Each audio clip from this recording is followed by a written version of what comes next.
A hush fell upon the room the moment his fork touched his lips. Ethan Caldwell, the titan of tech and terror of the terroir, wasn't merely a billionaire. He was the single most feared arbiter of taste in the global culinary arena.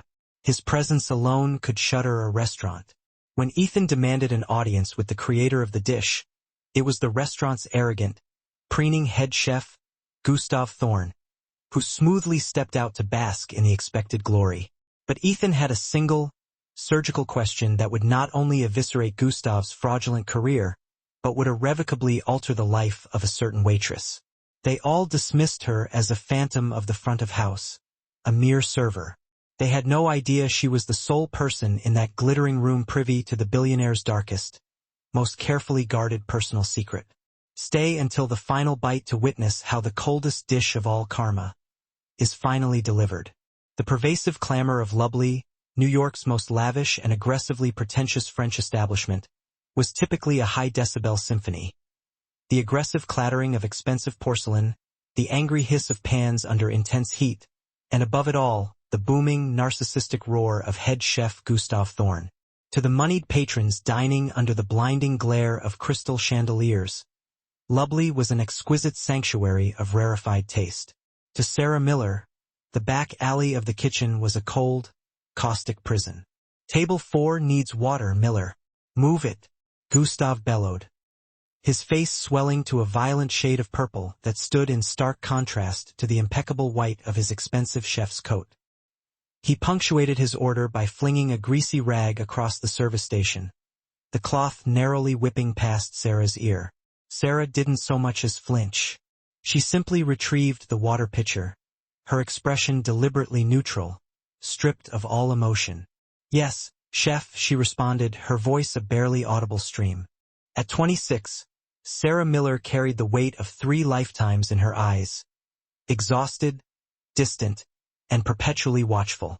Her ash-blonde hair was ruthlessly restrained in a severe regulation bun, and her uniform, a black serving dress slightly too large for her taut frame, was nevertheless spotless. No one noticed Sarah. To the high-paying customers, she was scenery, a piece of convenient furniture. To the kitchen brigade, she was the mop girl, the scrubber, the silent waitress who inhaled the unwanted shifts and bleached the floors after closing. They were oblivious to the fact that her hands, currently raw and stinging from industrial sanitizer and cheap detergent, were once insured for a staggering $2 million. Just 3 years prior, Sarah Miller had been the youngest sous chef ever nominated for the prestigious James Beard Rising Star Award. That was before the tragedy, before the catastrophic fire that consumed her father's beloved restaurant, and before the insidious rumors, planted by a rival conglomerate that now controlled half the city's elite dining establishments, claimed she had started the blaze. Blacklisted, professionally annihilated, and utterly broke, she had evaporated into the shadows, taking the humiliating job at Lovely using a fabricated resume that listed only housekeeping as her primary skill. "You're wool gathering again, trash," Gustav snapped as she passed the expo station. He was plating a sea base, and his execution was painfully crude. His thick, clumsy fingers had smeared the reduction sauce, turning the garnish into a mess. Sarah's eye involuntarily twitched. The acidity in that sauce, she knew instantly, was wildly unbalanced. She could smell the searing excess of cheap vinegar from 3 feet away, but she said nothing. Gustav Thorn was the personification of aggressive mediocrity, a man who masqueraded as a culinary genius. His inherited his position through blatant nepotism. His uncle was the majority shareholder in the restaurant group. He ran the kitchen like his personal, insecure fiefdom, brutally firing anyone who dared display even a fraction more talent than he possessed. "Sarah," a soft, panicked voice hissed from the shadow of the walk-in fridge.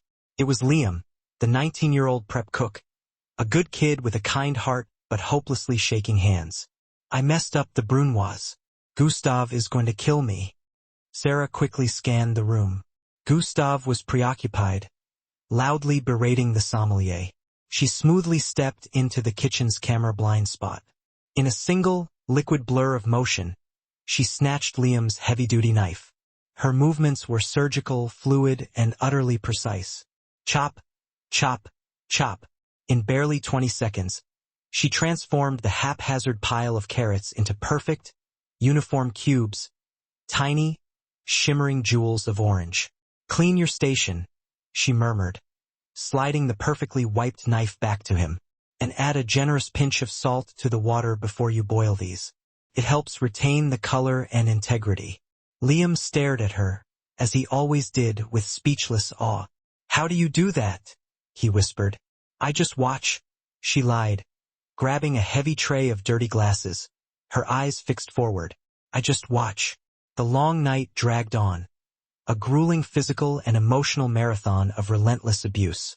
Sarah's feet throbbed mercilessly, but the physical pain was easier to endure than the deep, burning ache in her chest. Every plate that left the kitchen was silently critiqued by her hyper-trained mind. Too much salt, sloppy plating, protein resting too long. It was exquisite torture to stand so close to the culinary fire, yet be absolutely forbidden to touch it. Around 9:01 p.m. a sudden, unnatural hush descended upon the dining room. It began at the polished front entrance and rippled backward like a physical wave of cold air. Sarah was pouring sparkling water for an elderly couple when she looked up and saw him, Ethan Caldwell. He didn't simply walk. He seemed to glide, radiating a controlled, lethal energy. The billionaire tech mogul was notorious not only for his software empire and ruthless business tactics but for his obsessive, almost pathological pursuit of culinary perfection. He held a formidable portfolio of global vineyards and, more infamously, had personally invested in and then subsequently bankrupted 3 high-profile restaurants that failed to meet his impossibly high standards. He was strikingly tall, impeccably dressed in a charcoal suit that probably cost more than Sarah's annual rent.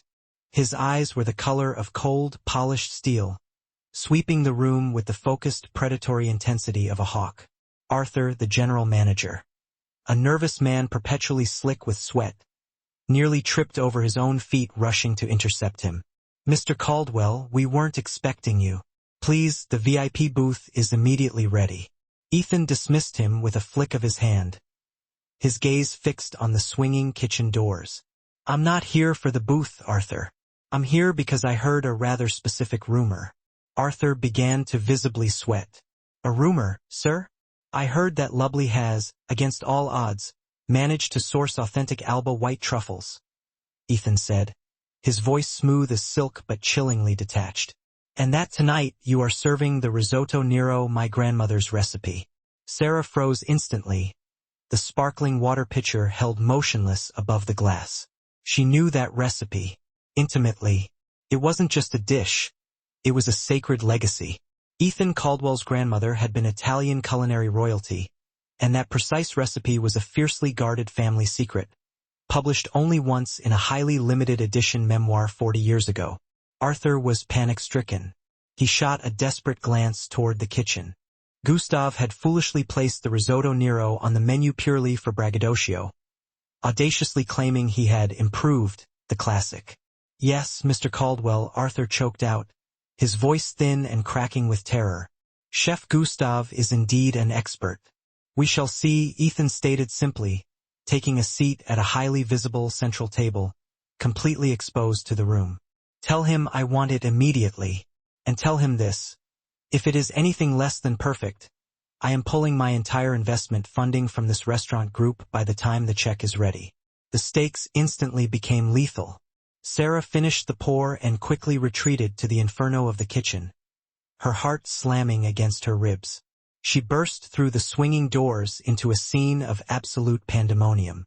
The frantic background noise of the kitchen had utterly ceased. The ticket machine spat out a single slip of paper, the ripping sound tearing through the tension like a gunshot.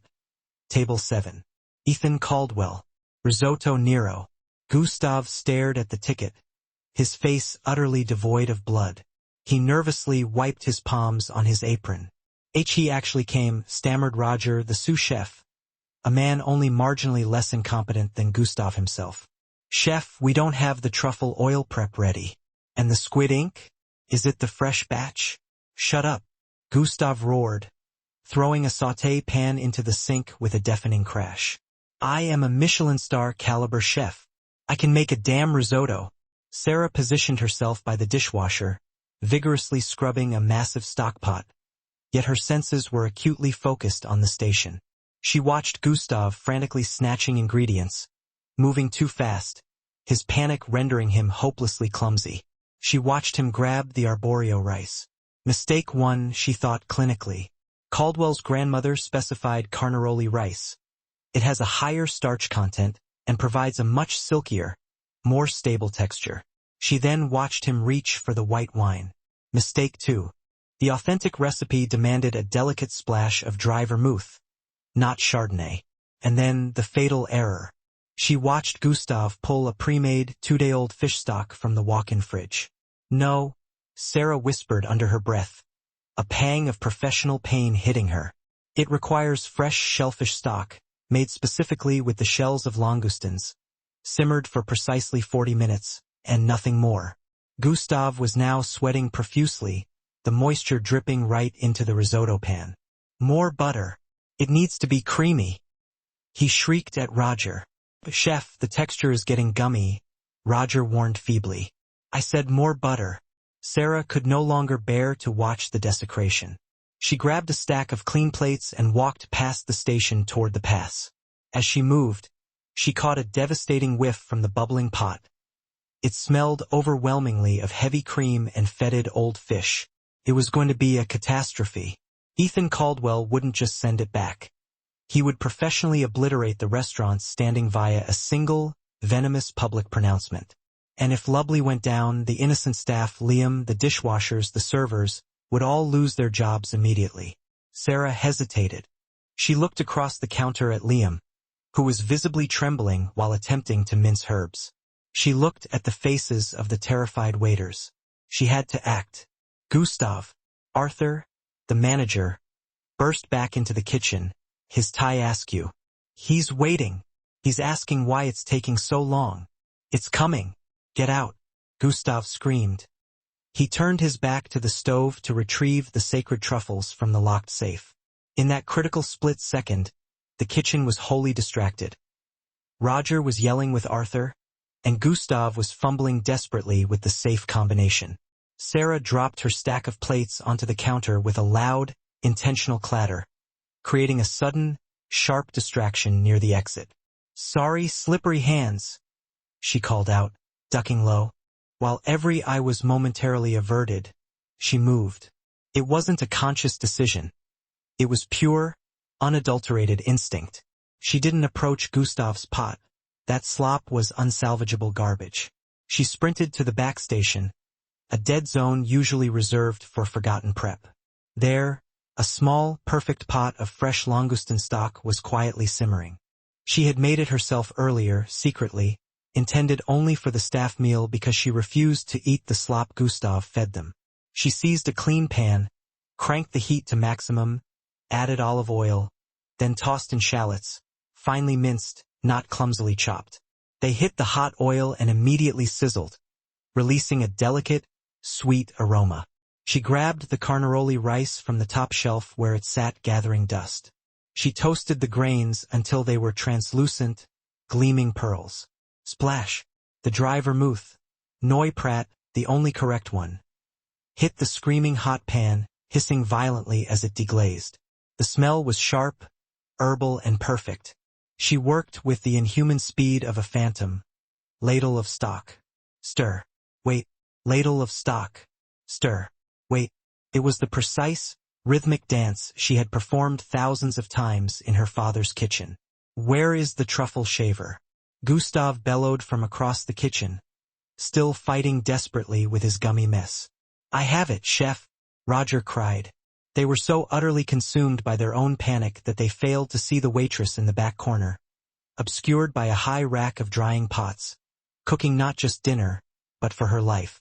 Sarah tasted the rice. Al dente, perfect resistance. Now the finish. She skipped the heavy butter entirely.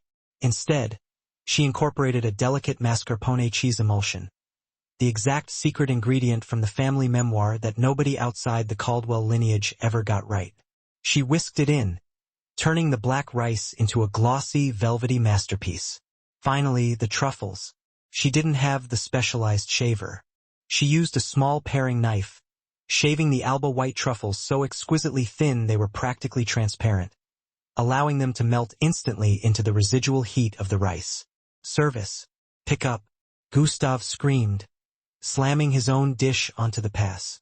It looked exactly like a depressing pile of gray, oily mud. Take it to him. Arthur grabbed the plate and ran. Sarah's heart sank, cold and heavy. She was too late. She looked down at her own pan, steaming with the perfect risotto Nero. She turned off the heat, momentarily defeated. She grabbed a tasting spoon and tried her own creation. It was sublime, tasted like the deep ocean and the dark earth combined.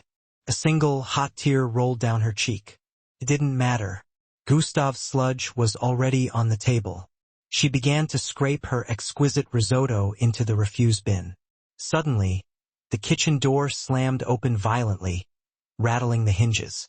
Arthur stood there, his face the pallid color of a corpse. He was still clutching Gustav's untouched plate. He sent it back. Arthur whispered, the words barely audible. He didn't even taste it. He smelled it from exactly 1 foot away and said, "It smells like desperation and old fish." Gustav looked as though he had been physically assaulted. "What? That is impossible." Arthur swallowed hard, his Adam's apple bobbing. He says this, "If I don't receive the real risotto Nero within the next 5 minutes, I am immediately buying the building and converting it into a parking lot." The kitchen instantly descended into total anarchy. Gustav ripped his apron off and threw it on the floor. "I quit. I can't deal with this maniac." "You can't quit," Arthur shrieked. "Fix it." "I don't know how," Gustav confessed, his mask of arrogance finally shattering into pieces. "I don't know the secret." The silence that followed was suffocating.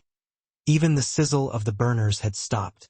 The staff exchanged horrified glances, knowing mass unemployment was seconds away. Sarah looked down at the bin where she had been about to dump her perfect risotto. She looked at the pan, still half full, still radiating heat. She took a deep, stabilizing breath. This was utter insanity. If she did this, she would be unmasked, exposed, and instantly fired. But if she didn't, Liam would be jobless by morning. She grabbed a pristine, hot plate. With hands that only slightly trembled, she carefully ladled her risotto into the exact center. She tapped the bottom of the plate. The rice settled into a perfect, dark, flat wave, the all-onda style prized by Italian purists. She garnished it with a single, perfectly fried sage leaf. She walked up to the pass, gently pushing past the stunned sous chef. She placed the plate squarely in front of Arthur. "Take this," she commanded, her voice suddenly steady and resonant. "You?" Gustav sneered, stumbling forward, disbelief warring with pure fury. "The cleanup girl cooked? Are you completely insane? Throw that in the garbage." He reached out a sweaty hand, intending to smash the plate onto the floor. "Touch that plate," Sarah said, her eyes locking onto his. Her blue eyes, usually so muted, now blazed with a terrifying, cold fire none of them had ever witnessed. "And I will personally break every one of your fingers." Gustav froze instantly. The sheer ferocity in her voice was paralyzing. Arthur stared down at the dish. It glistened. It smelled utterly incredible. The perfect aroma of dry vermouth and fresh truffle filled the void between them. "Take it, Arthur," Sarah commanded again. Arthur didn't dare ask questions. He snatched the plate and sprinted back toward the dining room. Sarah leaned back against the counter, her legs suddenly dissolving into jelly. She closed her eyes. What have I done? The dining room of Lubley had transformed into a silent theater of high-stakes anxiety. Every waiter, busboy, and sommelier was frozen mid-step, their eyes darting toward table 7. Arthur, the general manager, placed the dish before Ethan Caldwell with the delicate care of a bomb disposal expert handling live ordnance. The plate was a masterpiece of stark contrasts. The risotto Nero, jet black and dark as a moonless night, rested against the pristine white porcelain. The steam that curled upward carried a complex, hypnotic fragrance. The deep earthiness of truffle, the sharp, herbal acidity of vermouth, and the clean, sweet, saline kiss of the sea. Ethan Caldwell did not pick up his fork immediately. He sat perfectly still, his steel-gray eyes fixed on the dish. Then he closed his eyes and inhaled deeply. For one profound moment, the ruthless billionaire was no longer in a trendy Manhattan restaurant. He was 6 years old, sitting on a sun-drenched terrace in Piedmont, Italy. He could almost hear his grandmother, Nonna Isabella, her soft laughter as she stirred a copper pot. He could smell the exact, intricate mixture of herbs she grew in her secret garden. That smell. It was scientifically impossible. Arthur held his breath until his lungs burned, waiting for the inevitable explosion. "Sir," he squeaked out, his voice barely holding together. "Is everything to your satisfaction?" Ethan opened his eyes. The momentary flash of deep nostalgia vanished, instantly replaced by razor-sharp calculation. He picked up his spoon. He didn't scoop aggressively. He took a small, surgically precise sample from the edge of the Hollanda wave. He placed the spoon in his mouth. The entire room watched, suffocating in silence. 10 seconds passed. 20. Ethan chewed slowly, his expression utterly unreadable, committing every nuance of flavor to memory. He swallowed. Then he took another bite and another. He ate with a sudden, startlingly voracious intensity, like a man who hadn't consumed a truly real meal in years. He scraped the plate absolutely clean. When he finally set the spoon down, the tiny metallic sound echoed through the silent space. He picked up his napkin, meticulously dabbed the corners of his mouth, and looked up at Arthur. "Who made this?" Ethan asked.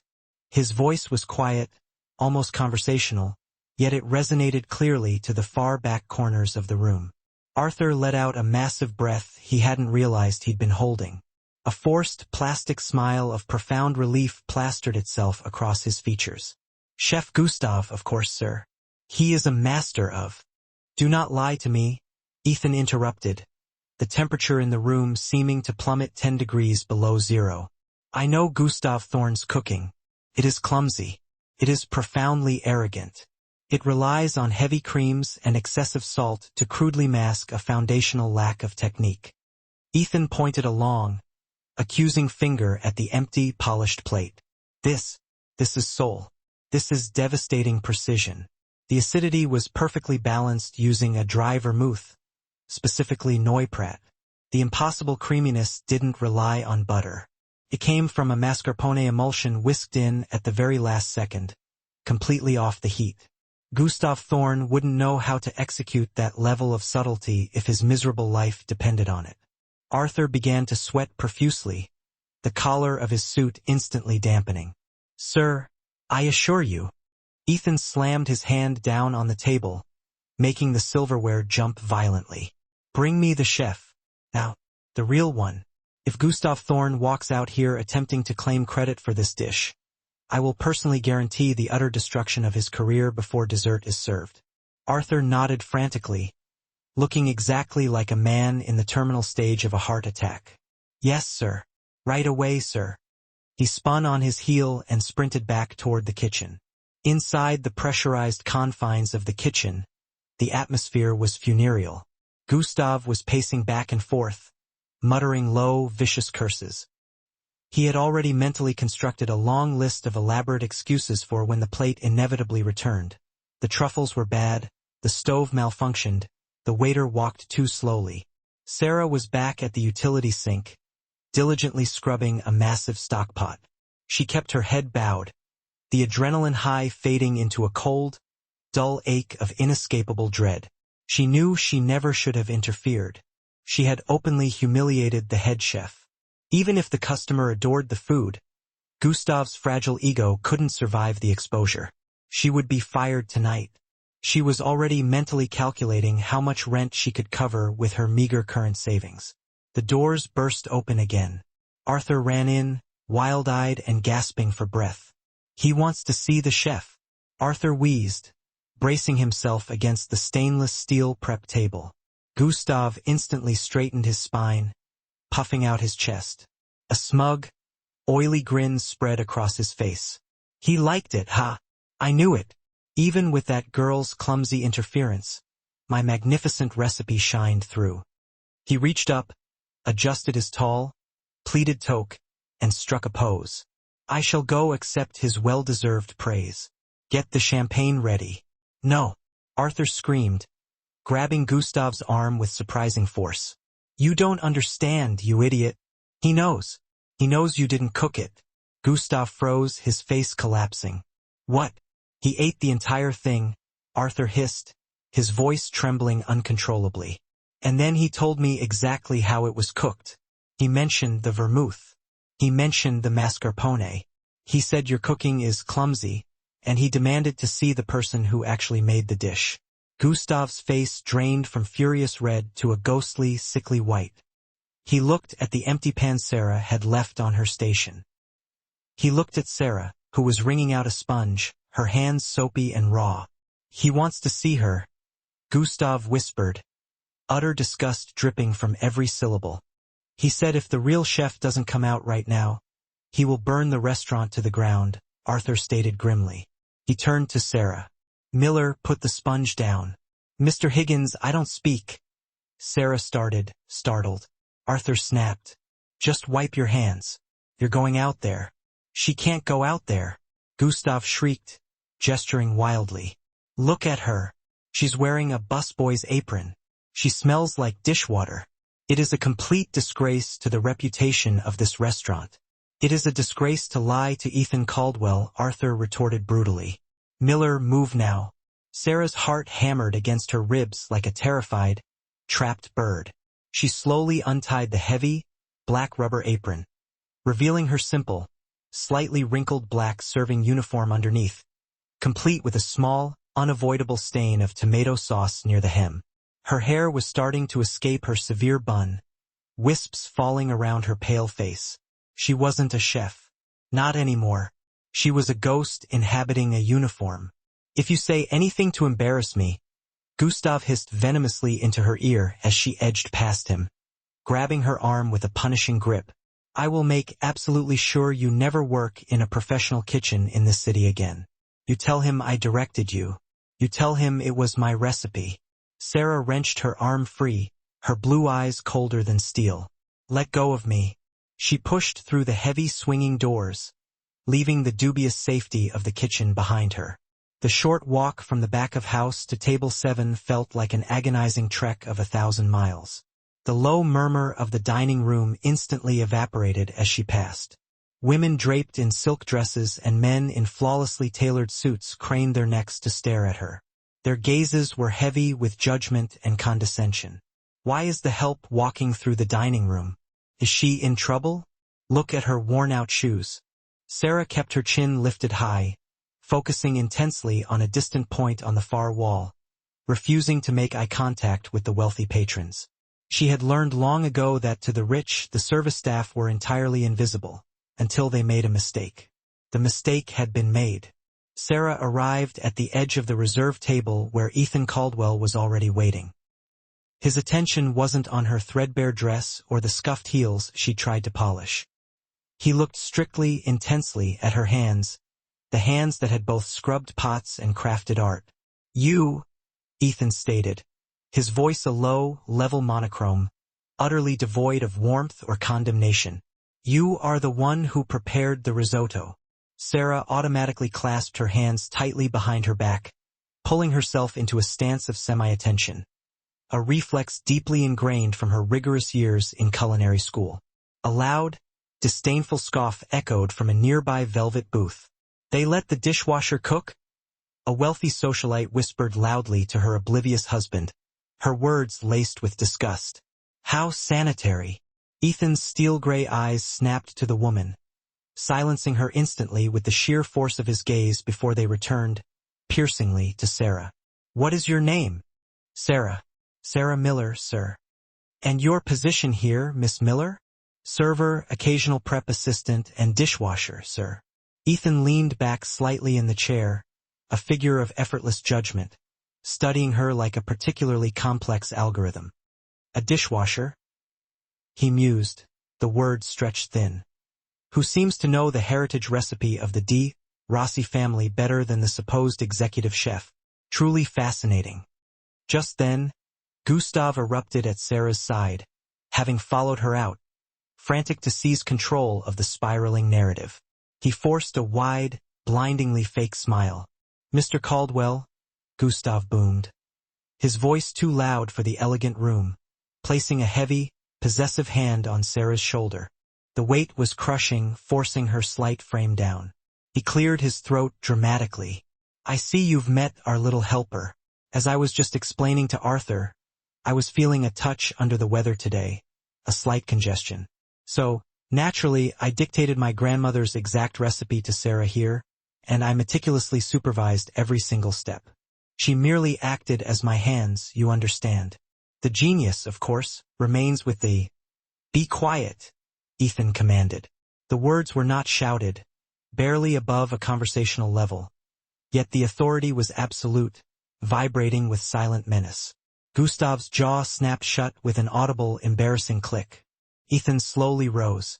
He was tall, intimidatingly so, easily over 6'2", visibly towering over Gustav's bulk. He rounded the table and stood directly in front of Sarah. The powerful, expensive scent of his cologne, sandalwood and oud, flooded her suddenly heightened senses. "If he dictated it?" Ethan said, looking down into her eyes.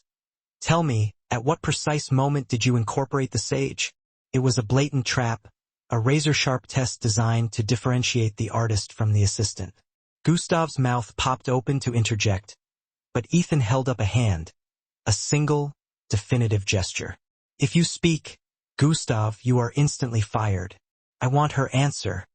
Gustav turned a deep, blotchy purple, sweat beading instantly on his forehead. He hadn't the faintest idea. He hadn't even been present when she garnished the plate. Sarah met Ethan's gaze, looking into his cold, steel-gray eyes. Beyond the intense scrutiny, she recognized something unsettling. Not merely judgment, but deep curiosity. Maybe, impossibly, even recognition. "I didn't introduce the sage during the primary cooking process, sir," Sarah replied clearly, her voice surprisingly steady. "Sage becomes inherently bitter if it's boiled too long within a delicate stock. I pan-fried a single, small leaf in clarified butter for exactly 3 seconds and placed it on top as the finishing garnish. The residual heat gently releases the essential oils without overwhelming the nuance of the truffle." Ethan's lips barely twitched, a microscopic acknowledgement of appreciation. "And the stock base?" "Gustav used a fish fumet base," she stated. "I discarded it," Sarah admitted, hearing the shocking gasp of Arthur, the maitre d', behind her. "It was old. It was oxidated and muddy. I substituted it with a langoustine shell reduction I had prepared earlier for the staff meal. I deglazed the pan with the vermouth before adding the rice, sir. Not after, as the standard recipe suggests." Ethan turned slowly, focusing his laser-like attention entirely on Gustav. "Did you instruct her to do that, Gustav? Did you tell her to throw away your stock?" Gustav stammered violently. Well, improvisation is part of the—" "You are a fraud," Ethan stated simply, the final 2 words ringing through the stunned, hushed hall. "You are serving frozen scallops and charging $40 for them. You are reusing frying oil past its safety point. And tonight you attempted to serve me kitchen slop."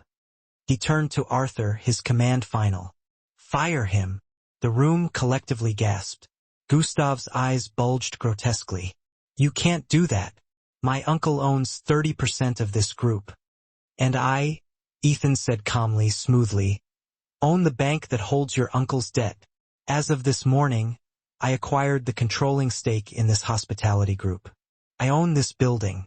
I own the chairs you are currently standing on, and I absolutely own this kitchen." He pointed sharply toward the entrance. "Get out of my restaurant. Take your knives and go."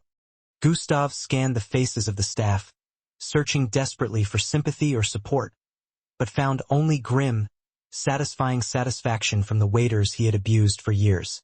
Defeated, he ripped off his immaculate toque, threw it onto the polished floor like a discarded challenge, and stormed out, muttering loud, impotent threats that no one bothered to listen to. The sudden, profound silence returned. Now, the world was reduced to just Sarah and Ethan. So, Ethan began, turning his full, overwhelming attention back to her. Sarah Miller. He took a deliberate step closer. Miller? That is a remarkably common name. But your hands, specifically the burned scar on your right wrist, that is a specific, unmistakable mark. It comes from the handle of a 500-degree broiler oven. Sarah instinctively brought her left hand up, covering the telltale mark protectively. Occupational hazard, sir. 3 years ago, Ethan continued, his voice dropping to a low, intimate murmur intended only for her ears. I had a meal at a small, unassuming bistro in Chicago. The Hearth. It served the best braised lamb I have ever tasted in my life. The chef was a young woman, a true prodigy, nominated that year for a James Beard Award. Then her restaurant burned down and she simply vanished. Sarah felt her chest constrict. She stopped breathing entirely. The elegant dining room seemed to tilt slightly on its axis. He knew. I searched for her, Ethan confessed.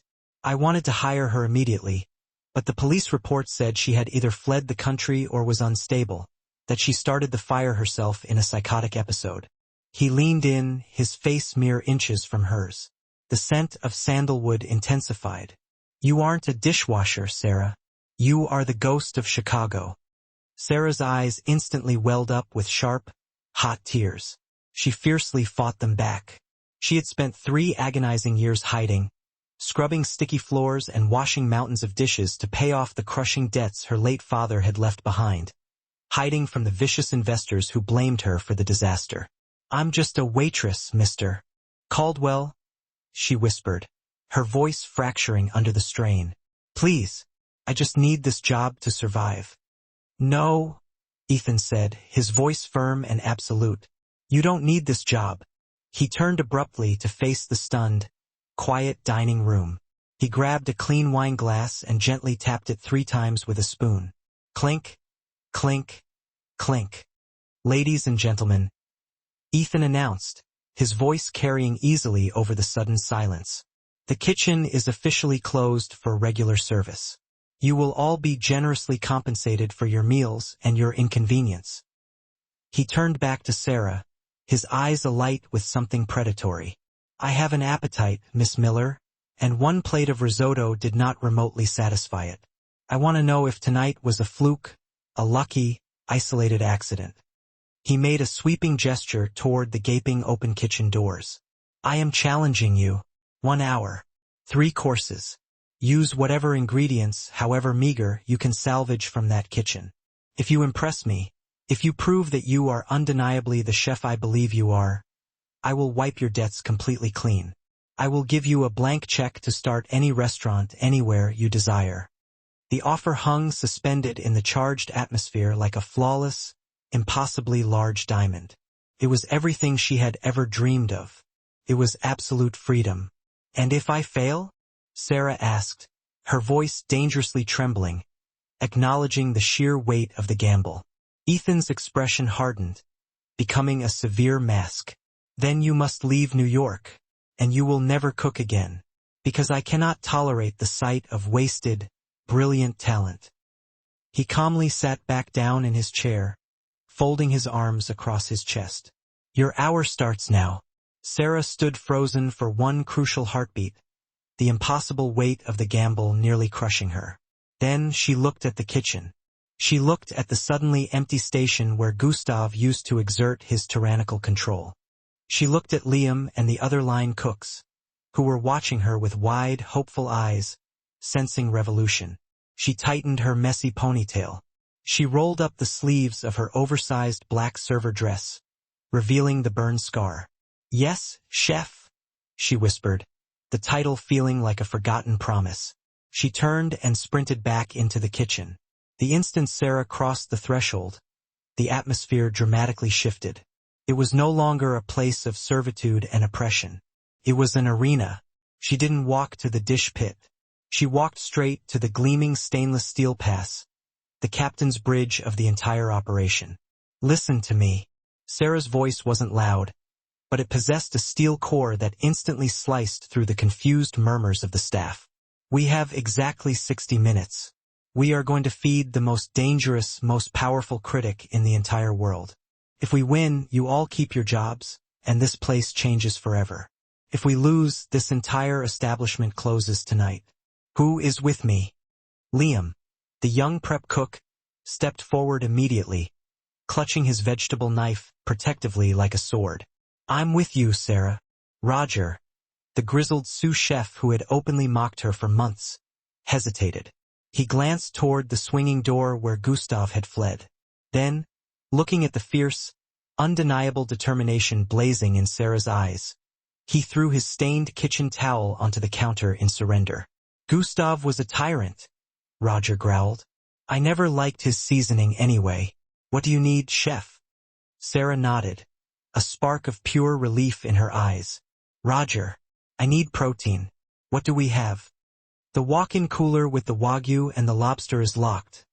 Roger's face fell instantly. Gustav took the key. He did it on purpose. A collective groan of dismay went through the entire kitchen brigade. Without the high-end premium ingredients, they were surely dead. They couldn't possibly serve Ethan Caldwell chicken wings. Sarah didn't flinch. She smiled instead. A cold, dangerous, thrilling smile. "Good. I don't want his overpriced beef. Cooking perfectly marbled meat is easy. Any idiot can do that. To truly impress a man like Caldwell, we need to show him alchemy. We need to turn literal lead into gold." She pointed toward the reject crates stashed near the back door. A forgotten box of ugly produced the suppliers had sent that Gustav had deemed too aesthetically displeasing for the plate. Nobla carrots, deeply bruised heirloom tomatoes, twisted parsnips. "Liam, bring me the reject box." Roger, check the bottom freezer. "I know Gustav hides the pork belly there because he calls it a poor man's meat." "Get it out. Pressure cooker. Now." The kitchen immediately exploded into coordinated motion. It was a chaotic ballet, and Sarah was the focused, intense choreographer. Course 1, the earth. 10 minutes. Sarah yelled. She grabbed the ugly tomatoes. They were misshapen, their skins scarred and imperfect. But when she sliced into them, they were a vibrant, bleeding ruby red. The concentrated, ripe smell was intoxicatingly sweet. "They buy with their eyes, not their tongues," Sarah muttered, a defiant challenge to the norms. "We're going to change that entirely." She wouldn't attempt a Capri salad. That was too lazy, too cliché. She would make a tomato water consommé. She crushed the ugly tomatoes, heavily salting them to force out the moisture, and hung the pulp in a piece of cheesecloth to slowly drip a crystal-clear liquid that packed an impossible explosion of flavor. "No matter," she said, grabbing a heavy granite mortar and pestle from a dusty shelf. "We do it the old way. Hand-ground pesto, basil, pine nuts, garlic. Grind it until your arm screams. Liam, I want to smell the volatile oils releasing." She plated the dish, a shallow, pristine bowl of the clear tomato water. Floating inside were tiny, pristine islands of mozzarella pearls she had quickly smoked using wood chips and a pot on the stovetop, topped with the dehydrated tomato skin chips and the freshly hand-ground basil oil. It looked deceptively like a murky swamp, but it smelled undeniably like a blazing hot Italian summer. Arthur grabbed the plate and, despite his fear, ran the dish out to the dining room. Sarah didn't wait for a verdict. She was already intensely searing the pork. Course 2, the fire. The pork belly had been pressure-cooked for 30 minutes with star anise, cinnamon sticks, and orange peel. It was meltingly tender, but visually pale and utterly unappetizing. "We need a crust," Sarah declared. She grabbed a professional blowtorch. "Roger, glaze." Roger feverishly brushed the meat with a mixture of honey and soy sauce. Sarah hit it with the torch. Whoosh! The sugar caramelized instantly, creating a brittle, glass-like crackling skin. But something vital was still missing. The dish required a strong, sharp acid to balance the heavy fat. She scanned the station desperately. No lemons. Gustav had used them all on his useless garnishes. She spotted a dusty jar of pickled peaches in the far back of the pantry. A forgotten item the previous chef from 3 years ago had left behind. They were intensely fermented, pungently sour. Risky, Roger warned, wiping sweat from his eyes. Calculated, Sarah corrected him instantly. She pureed the peaches into a sharp, tangy sauce, designed to slice through the heavy richness of the pork like a knife. The sabotage continued. They were plating the second course when the lights suddenly died. The kitchen plunged into a sickening, absolute pitch darkness. The comforting hum of the ventilation fans died instantly. The electric stoves beeped mournfully and shut down. "He cut the main breaker," Roger yelled, his voice strained in the dark. "Gustav is outside at the box." "Don't stop," Sarah screamed, her command cutting through the panic. "Use the gas lines. The pilot lights are still lit. Get your phones out for light." 5 cell phone flashlights illuminated the sweltering kitchen in eerie, shifting beams. The heat began to rise immediately without the powerful fans. It was rapidly becoming a searing inferno. Sweat poured down Sarah's face, stinging her eyes painfully. "I can't see the sear, chef," Roger panicked. "Listen to it," Sarah commanded, closing her eyes, forcing herself to trust intuition over sight. Listen to the sizzle. When the rapid popping slows down and becomes a deep, steady hiss, the skin is crisp. Trust your senses, Roger. They plated the thick slab of pork belly in the semi-darkness, guided only by the shaky beams of light and Sarah's flawless intuition. "Service!" she yelled, her voice hoarse from the heat. Arthur, looking terrified and sweating visibly through his perfectly tailored suit, grabbed the plates and vanished into the dark dining room, which was now lit only by small, dancing emergency candles, creating an accidentally romantic, yet intensely charged atmosphere. Sarah leaned against the stainless steel counter, gasping desperately for air. The temperature in the kitchen was now well over 100 degrees Fahrenheit. "One more," she whispered to her team. "Dessert. We can't bake," Liam reminded her, shining his phone light on the dead convection ovens. "The ovens are electric. We can't make a soufflé." Sarah looked at the remaining ingredients she had quickly gathered. Eggs, sugar, cream, and a handful of dried lavender. She looked at the gas range, the only thing still functioning. "We don't bake," she said, wiping a smear of soot from her forehead. "We poach, al flottante, floating island." It was a classic, demanding French dessert, rarely attempted because it was often dismissed as grandma food. Meringue poached gently in milk, floating on a crème anglaise base. It was delicate, highly technical, and required zero electricity. She grabbed a whisk and began whipping the egg whites entirely by hand. Her bicep immediately began to burn. Her wrist, the one with the defining burn scar, throbbed in sharp agony, but she didn't slow down. She whipped until the whites formed stiff, glossy peaks. She poached them gently in the simmering milk infused with the lavender. The kitchen was a functional sauna. The staff was utterly exhausted, but they were smiling, a real, genuine grin. For the first time in years, they were cooking authentic food. The dining room remained eerily silent, save for the infrequent, deliberate clinking of silverware.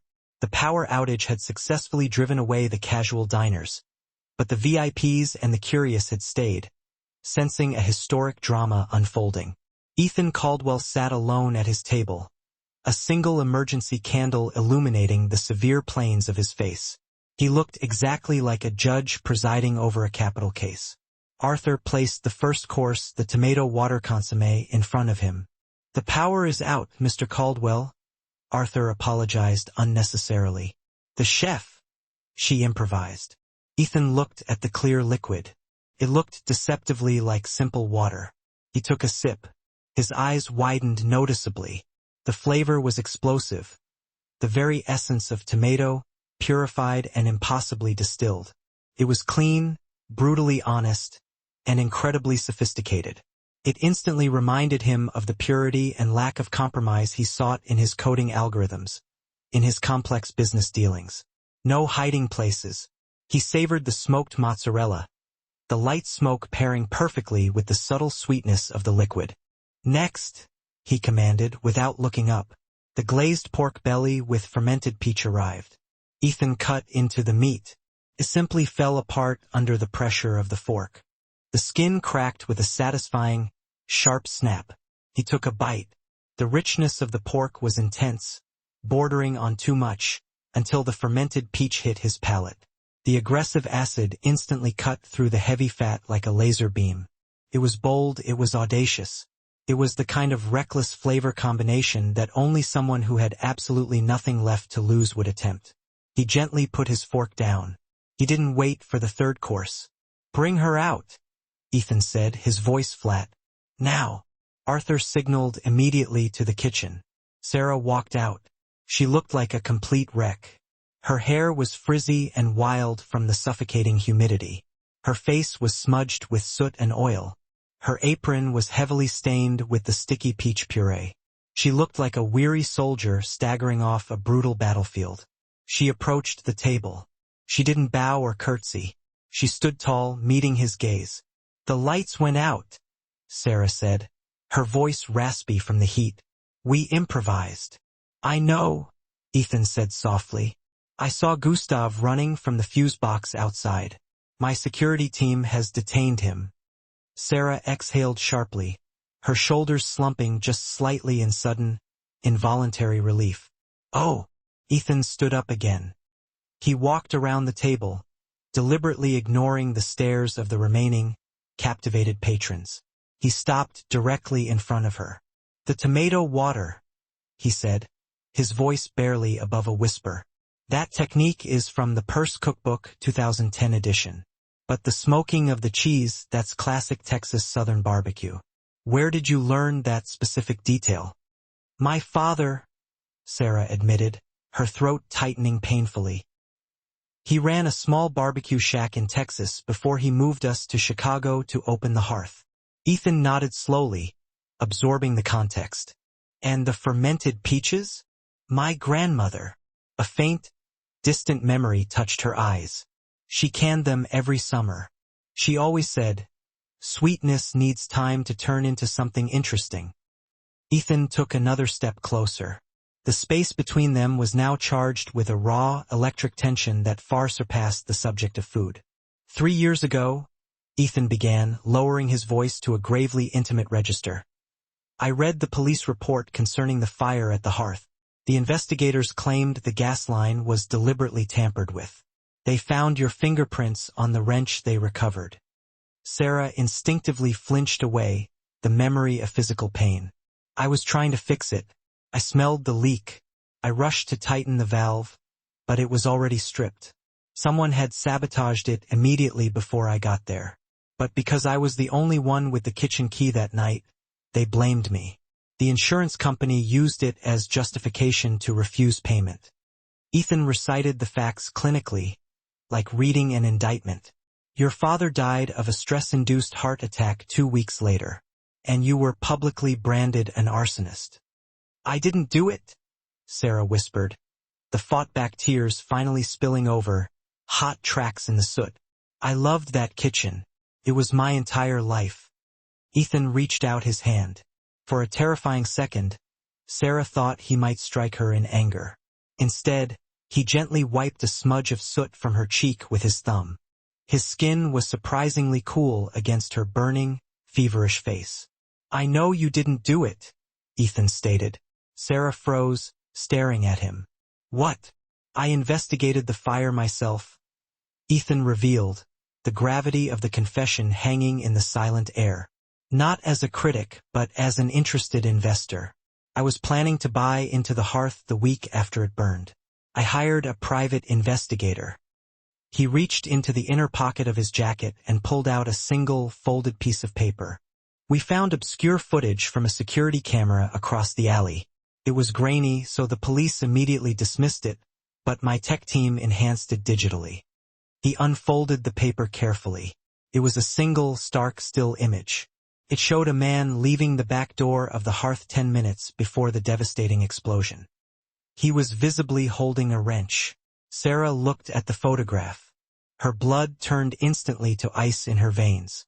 The man in the photo was younger, significantly thinner, but the hunched, furtive posture was unmistakable. "Is that?" she stammered, unable to finish the name. "Gustav Thorn?" Ethan said coldly, his voice laced with pure contempt. He was working as a sous chef for a rival restaurant group at the time. A group that desperately wanted your father's prime real estate. They paid him to scare you to cause a small, manageable leak. But he was spectacularly incompetent. He caused a massive explosion. Sarah grabbed the edge of the table for support, staggering slightly. The man who had been throwing dirty rags at her and calling her trash for 6 months. He was the one who had destroyed her entire life. He was the reason her father was dead. "Why?" Sarah choked out the single word. "Why didn't you turn this in years ago?" "I couldn't locate him," Ethan admitted. "He vanished immediately after the fire, changed his name, and moved to Europe for a year. I only found him tonight because of the shocking incompetence of that risotto. When I tasted that specific level of fraud, I knew it had to be him." He looked deep into her overwhelmed eyes. "But I needed proof. And I needed to find you, to see if the fire had broken you, to see if the genius I tasted 3 years ago was still undeniably there." He gestured toward the empty plates on the table.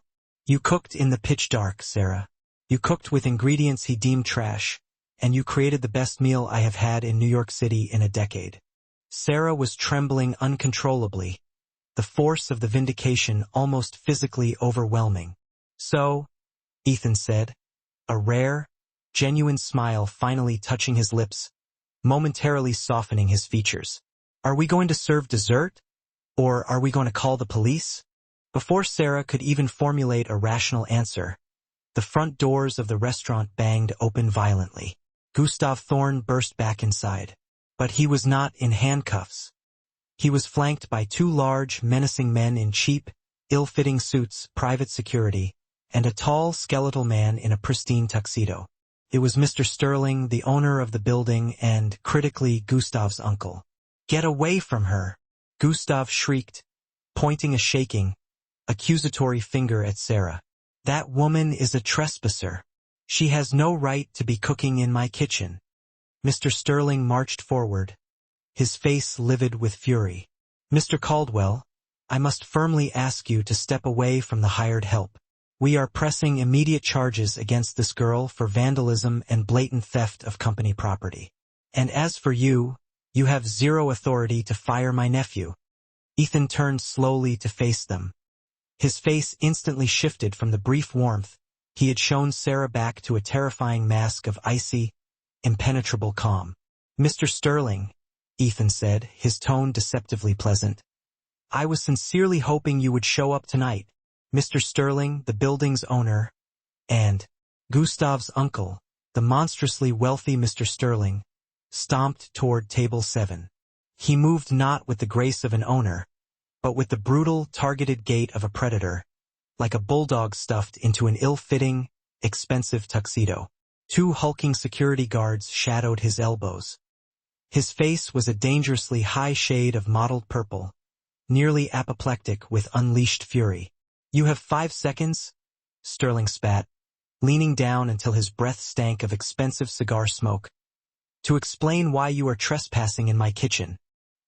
He laser-focused his venom solely on Ethan, dismissing Sarah as inconsequential dust. "Or I will have you removed. I don't care who you are, Caldwell. In this zip code, I am the law and you are nothing."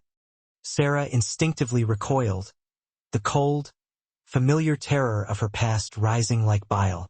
Old terrible instincts kicked in. Men like Sterling always won. They held all the cards, the bottomless money, the ruthless lawyers, the corrupted connections.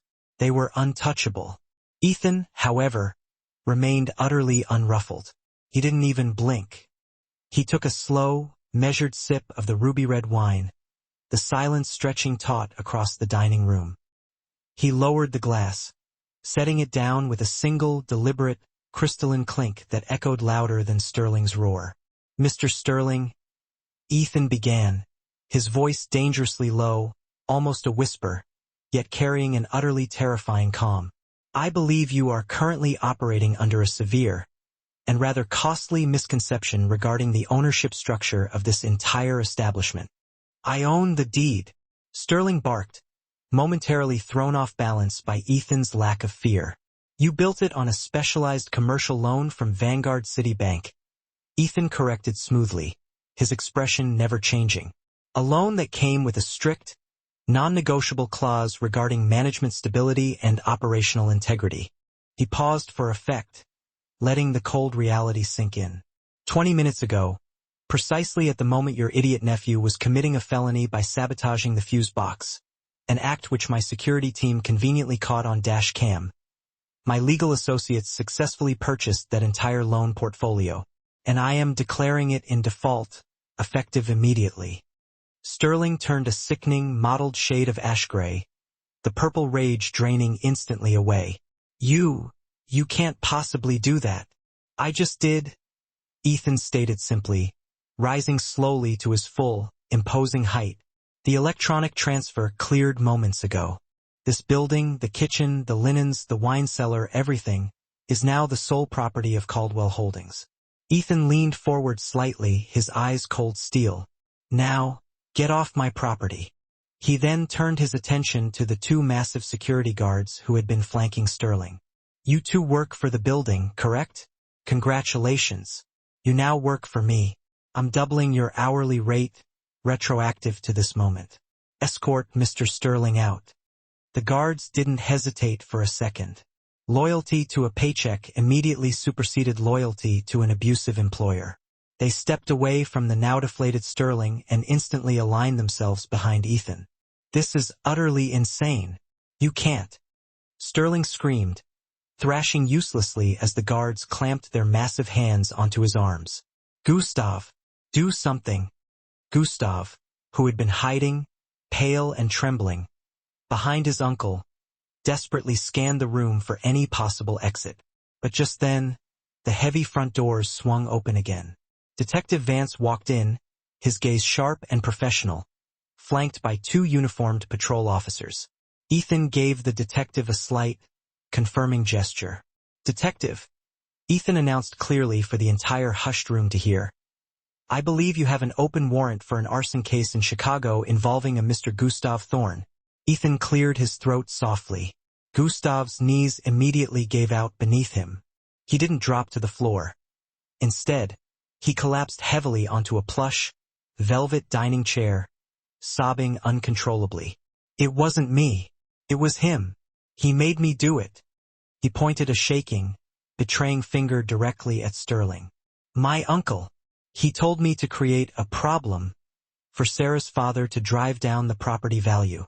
He made me go to Chicago. A collective, massive gasp swept through the elegant dining room.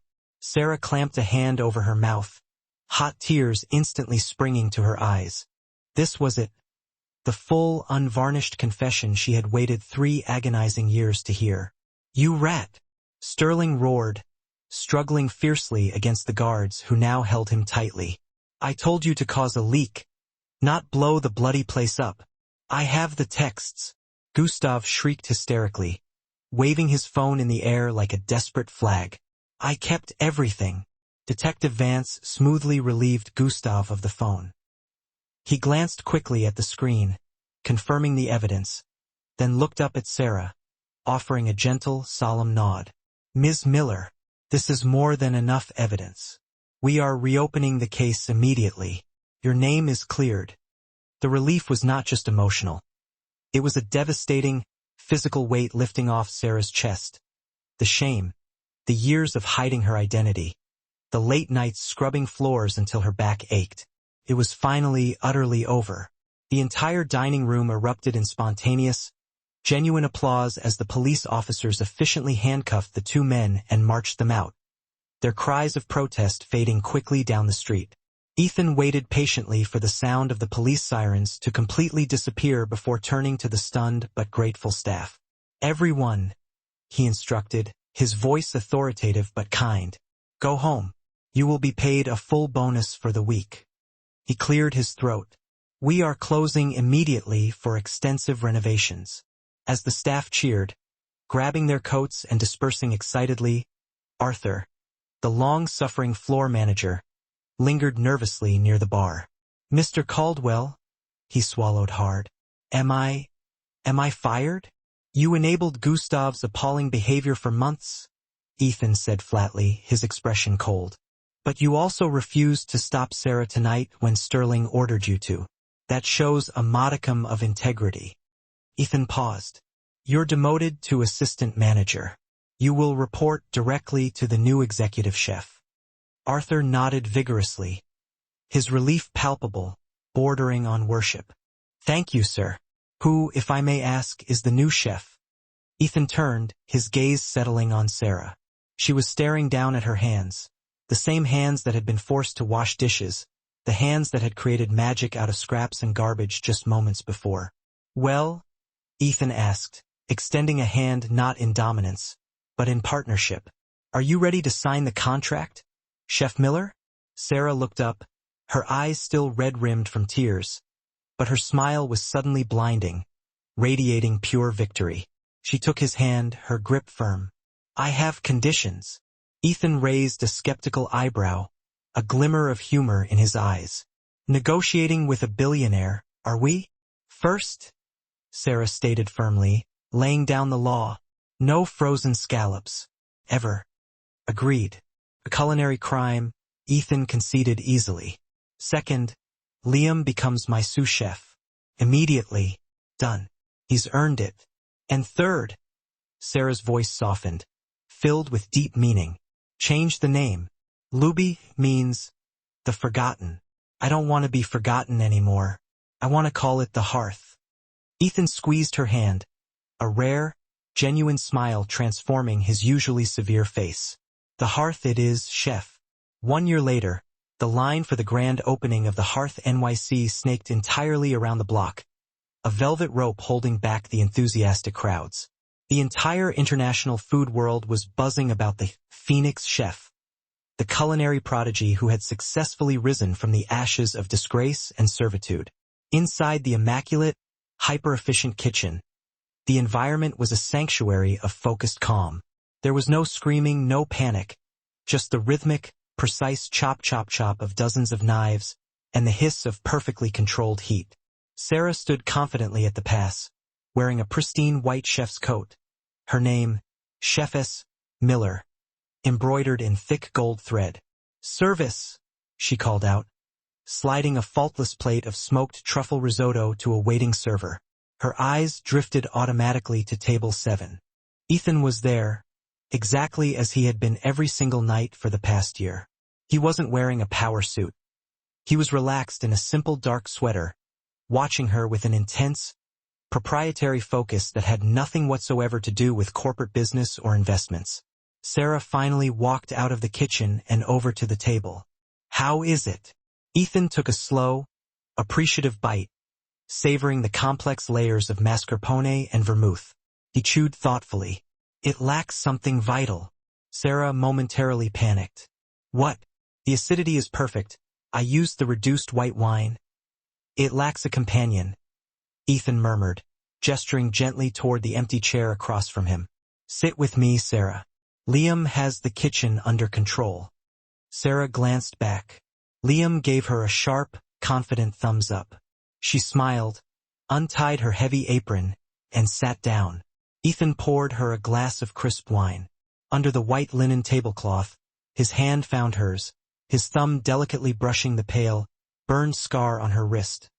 A mark that was no longer a sign of shame or servitude, but a badge of honor, proof of her fight. "To the girl who cooked in the dark," he toasted softly, raising his glass slightly. "To the billionaire who ate it," she replied, their glasses meeting with a quiet clink. Ethan leaned in, his voice dropping to a low, intimate rumble. "So, who exactly made this phenomenal dish?" Sarah laughed, a clear, ringing sound of pure freedom and exhilaration. "I did. And believe me, I'm just getting started." That is the definitive story of Sarah Miller, the forgotten waitress who endured public humiliation by an arrogant chef only to be dramatically revealed as a world-class culinary prodigy. It serves as a powerful reminder that true talent can never be concealed by a simple uniform, and that karma, much like a perfectly crafted dish, is best served when the timing is absolutely flawless. Gustav and Sterling believed their money and influence could successfully silence the difficult truth forever, but they learned the hard way that quality and integrity always shine through the darkest deception. What would you have done if you were in Sarah's shoes? Would you have truly risked everything, your job, your anonymity, to finally cook that defining, magnificent meal? Let me know your thoughts in the comments section below. If you enjoyed this journey, please make sure to smash that like button. It is essential for helping the channel grow and bringing more stories to light. Don't forget to share this video with your friends and subscribe for more stories of justice, romance, and well-deserved revenge. Turn on the notification bell so you never miss an upload.